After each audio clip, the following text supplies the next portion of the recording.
નમસ્તે વિદ્યાર્થી મિત્રો, આજે આપણે ધોરણ 3 વિષય સામાન્ય જ્ઞાનમાં પાઠ 5 આપણું ભારતનું ચલણી નાણું એટલે કે ભારત દેશની અંદર કયું ચલણ વપરાય છે તેના વિશે આપણે જાણીશું. તો ભારત દેશમાં રૂપિયો અને પૈસા ચલણ વપરાય છે. આ ઉપરાંત બીજા દેશોમાં પણ રૂપિયાનું ચલણ વપરાય છે, જેવા કે નેપાળ, શ્રીલંકા, પાકિસ્તાન વગેરે દેશોમાં રૂપિયો પૈસાનું ચલણ વપરાય છે. ભારત દેશની ચલણી નોટો નાસિકમાં છપાય છે. એના પછી આપણા દેશના ચલણી નાણાં વિશે આપણે જાણીશું. તો સૌથી પહેલાં 50 પૈસાનો સિક્કો, જે અત્યારે હાલ ચાલતો નથી, પણ એ સૌથી પહેલાં 50 પૈસાનો સિક્કો. એના પછી અહીંયા છે એ 1 રૂપિયાનો સિક્કો.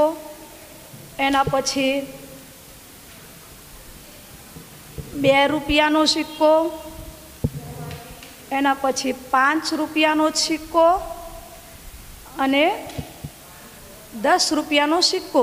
આમ પૈસાની અંદર 4 સિક્કાનું ચલણ ભારત દેશની અંદર ચાલુ છે. એના પછી નોટો. તો સૌપ્રથમ પહેલાં નોટબંધી થઈ એના પહેલાં 1 રૂપિયાની નોટ, 2 રૂપિયાની નોટ અને 5 રૂપિયાની નોટનું ચલણ ચાલતું હતું, પણ અત્યારે એ ચલણ બંધ થઈ ગયું છે. એટલે એમ 5 રૂપિયાની, 2 રૂપિયાની અને 1 રૂપિયાની નોટ ક્યાંય ચાલતી નથી. તો હવે આપણે જોઈશું 10 રૂપિયાની નોટ. તો સૌપ્રથમ નવી છપાયેલી 10 રૂપિયાની નોટ એ ભારત દેશની ચલણી નોટ આવી છે.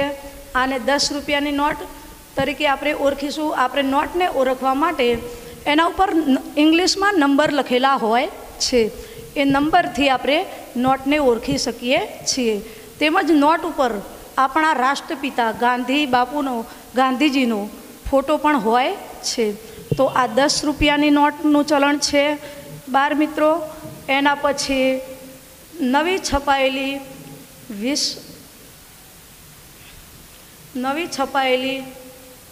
20 રૂપિયાની નોટ. આ 20 રૂપિયાની નોટનું ચલણ છે બાર મિત્રો. એના પછી 50 રૂપિયા. તો આ નવી છપાયેલી 50 રૂપિયાની નોટનું ચલણ છે. એના પછી 100 રૂપિયાનું ચલણ. તો આ નવી છપાયેલી 100 રૂપિયાની નોટ છે બાર મિત્રો. એના પછી 200 રૂપિયાની નોટ આવે. તો આ નવી છપાયેલી 200 રૂપિયાની નોટ છે બાર મિત્રો. એના પછી 500 રૂપિયાની નવી નોટનું ચલણ. તો આ 500 રૂપિયાની નોટ છે. અને એના પછી 2000. તો આ નવી છપાયેલી 2000ની નોટ છે બાર મિત્રો. તો આમ આપણે નોટને ઓળખવા માટે તેના ઉપર અંગ્રેજી અંક આપેલા હોય છે, તેના દ્વારા આપણે નોટને ઓળખી શકીએ છીએ. અને આપણા દેશના ચલણી નાણાં ઉપર ગાંધી બાપુનો સિક્કો હોય, ગાંધી બાપુનો ફોટો હોય છે. એના પછી આપણે બીજા કેટલાક દેશોની અંદર કયું ચલણ ચાલે છે તેના વિશે જાણીએ. તો ડોલર. તો ડોલર કયા દેશમાં ચાલે છે? તો Australia, Canada, Zimbabwe, USA, Singapore વગેરે દેશોમાં ડોલરનું ચલણ ચાલે છે. જેમ કે આપણા દેશમાં રૂપિયા અને પૈસાનું ચલણ છે, તેમ આ દેશોની અંદર ડોલરનું ચલણ ચાલે છે. એના પછી યુરો. તો યુરો કયા દેશમાં ચાલતું ચલણ છે? તો France, Belgium, Spain, Italy, Germany, Netherlands, Finland, Switzerland, Greece વગેરે દેશોમાં યુરોનું ચલણ ચાલે છે. આપણા દેશમાં જેમ રૂપિયા પૈસાનું ચલણ ચાલે, તેમ આ દેશોની અંદર યુરો, એમનું ચલણ યુરો નામથી ઓળખાય છે. એના પછી દિનાર. તો દિનાર કયા દેશનું ચલણ છે? તો ઈરાન, ઈરાક, કુવૈત, યુગોસ્લાવિયા, અલ્જીરિયા વગેરે દેશોમાં દિનાર ચલણ ચાલે છે. એના પછી પાઉન્ડ. તો પાઉન્ડ એ Ireland, Egypt, UK, Lebanon, Syria વગેરે દેશોમાં પાઉન્ડનું ચલણ ચાલે છે. જેમ આપણા દેશમાં રૂપિયા પૈસાનું ચલણ ચાલે છે તેમ આ બધા દેશોની અંદર પાઉન્ડનું ચલણ ચાલે છે. એના પછી રૂબલ, તો રૂબલ એ રશિયાનું ચલણી નાણું છે. પછી યુઆન એ ચીન દેશનું ચલણી નાણું છે. ટકા એ બાંગ્લાદેશનું ચલણ છે. એન એ જાપાન દેશનું ચલણ છે. અને ક્રોન એ ડેનમાર્ક તેમજ નોર્વે દેશનું ચલણ છે. આમ 12 મિત્રો, દરેક દેશની અંદર અલગ અલગ ચલણ અલગ અલગ નામથી ઓળખાય છે. અને આપણા દેશનું ચલણી નાણું એ રૂપિયા અને પૈસા છે. હવે આપણે એનું સ્વાધ્યાય જોઈશું. તો ભારતનું ચલણી નાણું ગણતરી કેવી રીતે કરવી, તો એના માટે આપણે સ્વાધ્યાય જોઈએ.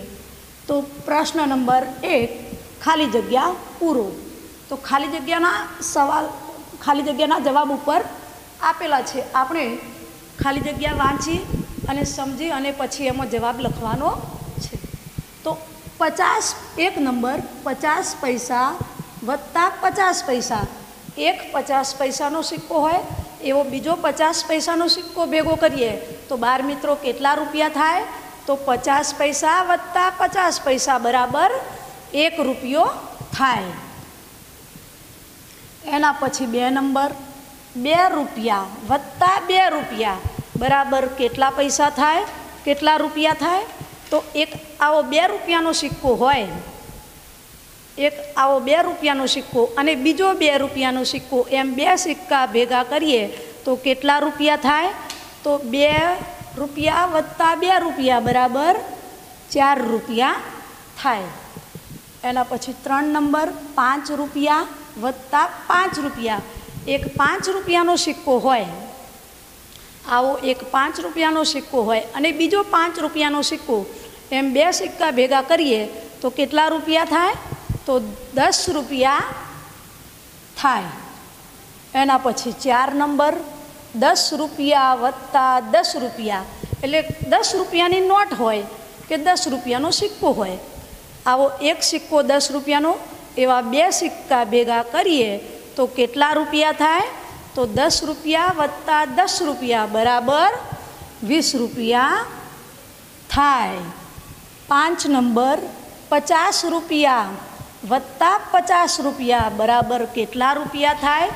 તો એક 50ની નોટ હોય, આવી એક 50 રૂપિયાની નોટ હોય અને મમ્મી તમને બીજી 50 રૂપિયાની નોટ આપે તો કેટલા રૂપિયા ભેગા થાય? 50 વત્તા 50 બરાબર 100 રૂપિયા ભેગા થાય. એના પછી 6 નંબર 100 રૂપિયા વત્તા 100 રૂપિયા બરાબર ખાલી જગ્યા રૂપિયા થાય. તો આવી એક 100 રૂપિયાની નોટ તમારે જોડે હોય અને મમ્મી જોડેથી તમે બીજી 100 રૂપિયાની નોટ લો તો બંને 2 નોટો ભેગી કરીએ 100 રૂપિયાની તો કેટલા રૂપિયા થાય? તો એક 100ની નોટ અને બીજી 100ની નોટ ભેગી કરીએ તો 200 રૂપિયા થાય.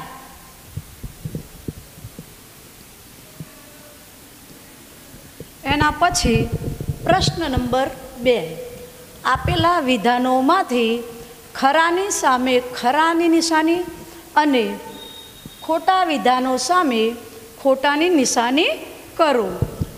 તો વિધાન વાંચીશું આપણે પહેલાં, પછી એને સમજી અને ખરા ખોટાની નિશાની કરીશું. તો 1 નંબર 1 રૂપિયાના 2 સિક્કા બરાબર 2 રૂપિયા થાય. તો 1 રૂપિયાનો એક સિક્કો હોય એવા 2 સિક્કા હોય, 1 રૂપિયાના 2 સિક્કા હોય તો કેટલા રૂપિયા થાય? 2 રૂપિયા થાય. તો વિધાન સાચું છે. એના પછી 2 નંબર 2 રૂપિયાની 3 નોટ, 2 રૂપિયાની 3 નોટ બરાબર 6 રૂપિયા થાય. એટલે કે 2 રૂપિયાનો એક સિક્કો, બીજો 2 રૂપિયાનો સિક્કો અને ત્રીજો 2 રૂપિયાનો સિક્કો, એમ 2 રૂપિયાના 3 સિક્કા હોય તો કેટલા રૂપિયા થાય? 2 વત્તા 2 વત્તા 2 બરાબર 6 રૂપિયા થાય. તો વિધાન સાચું છે. એના પછી 3 નંબર 5 રૂપિયાની 5 નોટ બરાબર 25 રૂપિયા થાય. તો 5 રૂપિયાના 5 આવા સિક્કા હોય તો 25 રૂપિયા ભેગા થાય, તો વિધાન સાચું છે. 5 રૂપિયાની 5 નોટ બરાબર 25 રૂપિયા થાય, તો 25 રૂપિયા થાય. 4 નંબર 10 રૂપિયાની 8 નોટ બરાબર 40 રૂપિયા થાય. આવી 10 રૂપિયાની 8 નોટ હોય, 10 રૂપિયાની આવી 8 નોટ હોય તો બાર મિત્રો 40 રૂપિયા થાય નહીં. 10 રૂપિયાની 8 નોટ હોય, 10 રૂપિયાની 8 નોટ હોય તો 80 રૂપિયા થાય, 40 રૂપિયા થાય નહીં. તો આ વિધાન ખોટું છે. એના પછી 5 નંબર 20 રૂપિયાની 4 નોટ, 20 રૂપિયાની 4 નોટ બરાબર 100 રૂપિયા થાય. આવી 20 રૂપિયાની 4 નોટ હોય, 20 રૂપિયાની 4 નોટ હોય તો 100 રૂપિયા થાય નહીં. 20 + 20 + 20 + 20 તો 20, 40, 60 અને 80 રૂપિયા થાય. તો 20 રૂપિયાની 4 નોટ હોય તો બરાબર 100 રૂપિયા થાય નહીં. કેટલી નોટ હોય તો 100 રૂપિયા થાય? તો 20 રૂપિયાની 5 નોટ હોય ત્યારે 100 રૂપિયા થાય. એના પછી 6 નંબર 500 રૂપિયાની 2 નોટ, 500 રૂપિયાની 2 નોટ બરાબર 1000 રૂપિયા થાય. તો બાર મિત્રો આવી તમારા જોડે એક 500ની નોટ હોય અને બીજી 500ની નોટ તમને મમ્મી જોડેથી માગી તો કેટલા રૂપિયા ભેગા થાય? એક 500 પ્લસ બીજા 500 એટલે 1000 રૂપિયા થાય. તો વિધાન સાચું છે. એના પછી પ્રશ્ન નંબર 3, આપેલ ચલણી સિક્કાને ચડતા ક્રમમાં ગોઠવો.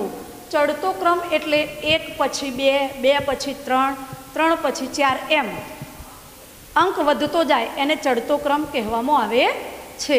તો અહીંયા ચલણી સિક્કા આપેલા છે, ચલણી સિક્કાના અંક આપેલા છે. તો સૌથી નાનો સિક્કો કયો? 5 રૂપિયા, 2 રૂપિયા, 50 પૈસા અને 1 રૂપિયો. આમાંથી સૌથી નાનો સિક્કો કયો? તો 50 પૈસા. તો ચડતા ક્રમની અંદર 50 પૈસા પહેલાં આવે, 50 પૈસા. એના પછી 50 પૈસાથી મોટો સિક્કો કયો? તો 1 રૂપિયાનો, 1 રૂપિયો. એના પછી રૂપિયાથી મોટો સિક્કો કયો? તો 2 રૂપિયા.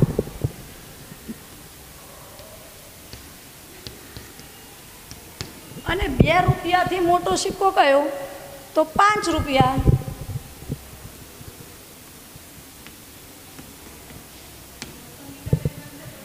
પ્રશ્ન નંબર 4, નીચે આપેલી ચલણી નોટોને ઉતરતા ક્રમમાં ગોઠવો. હવે ઉતરતા ક્રમમાં બાર મિત્રો યાદ રાખવાનું કે ઉતરતો ક્રમ એટલે સૌથી મોટી સંખ્યા પહેલાં આવે અને એના પછી એનાથી નાની, પછી એનાથી નાની, એમ ઉતરતો ક્રમ કહેવાય. તો અહીંયા આપણે નોટો, ચલણી નોટોના અહીંયા અંક આપેલા છે એને આપણે ઉતરતા ક્રમમાં લખવાની છે. તો સૌથી મોટી જે ચલણી નોટ હોય એ પહેલાં આવશે, પછી એનાથી નાની, પછી એનાથી નાની અને એનાથી નાની. તો અહીંયા 100 રૂપિયા, 500 રૂપિયા, 20 રૂપિયા, 50 રૂપિયા એમ ચલણી નોટોના અંક આપેલા છે. તો સૌથી મોટી નોટ કઈ? તો 500 રૂપિયા. તો સૌ પહેલાં 500 રૂપિયા આવશે. એનાથી થોડીક નાની નોટ કઈ? તો 100 રૂપિયા.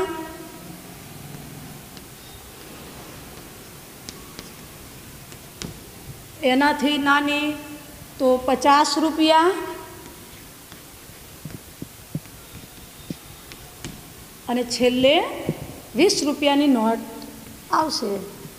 તો આમ બાર મિત્રો ચડતા ક્રમમાં સૌથી મોટો, સૌથી નાનો સિક્કો પહેલાં આવે, એના પછી એનાથી મોટો એમ આવશે. જ્યારે ઉતરતા ક્રમમાં સૌથી મોટી નોટ આવશે પહેલાં, પછી એનાથી નાની, એમ ઉતરતો ક્રમ આપણે ગણિતની અંદર ભણેલા છીએ એ રીતે આપણે લખવાનું છે. તો ફરી એકવાર આપણા ભારત દેશનું ચલણી નાણું એ રૂપિયો તેમજ પૈસાનું ચલણ છે. રૂપિયાની એક બાજુ સિક્કાનો અંક આપેલો છે અને બીજી બાજુ 3 સિંહોની આકૃતિવાળી 3 સિંહોના મુખવાળી આકૃતિ આપેલી છે અને ચલણી નોટોની ઉપર અંક આપેલા છે, તેમજ આપણા રાષ્ટ્રપિતા ગાંધીજીનો ફોટો પણ આપેલો છે. તો આમ આપણે આપણા ભારત દેશનું ચલણી નાણું કયું છે તેના વિશે ભણ્યા. હવે બાળ મિત્રો, તમારે આ પાઠનું સ્વાધ્યાય હોમવર્કની બુકમાં લખવાનું છે.